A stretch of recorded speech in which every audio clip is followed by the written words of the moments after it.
évoquer l'une des grandes leçons de cette crise, notre dépendance vis-à-vis de l'étranger. On s'en est douloureusement rendu compte sur les masques et le matériel médical, mais c'est aussi le cas quant à la fabrication de médicaments. Cette industrie a pourtant existé sur notre sol. La France a ensuite encouragé sa délocalisation pour des raisons financières, mais aussi écologiques. Alors, peut-on la faire revenir? Florence Lecnec, Patrick Ninine et Arnaud Ifergan. Approchez-vous de cette cuve pour comprendre la crise qui pèse en France sur le médicament.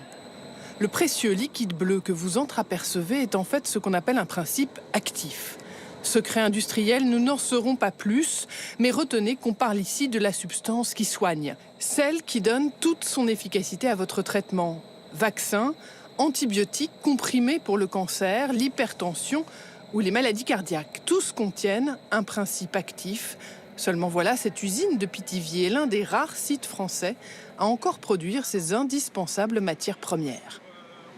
80% des médicaments qui sont distribués en officine ou qui sont utilisés en milieu hospitalier en Europe contiennent des principes actifs qui sont fabriqués en Inde et en Chine. Et c'est le fruit d'un mouvement de délocalisation massif qui s'est opéré dans les années 90 de l'Europe vers ces zones à bas coût. Depuis quelques années, cet industriel fait donc le pari de relocaliser la production et veille sur 5 usines françaises. En pleine crise sanitaire, ce positionnement bénéficie enfin d'une écoute et soulève des questions, à commencer par un premier casse-tête. Comment rapatrier une production chimique polluante qu'on a longtemps été ravis d'éloigner?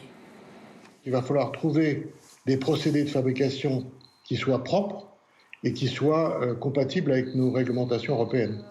Plutôt raisonnable à envisager quand on sait aussi qu'avec des producteurs lointains, on fait de plus en plus face à des difficultés d'approvisionnement.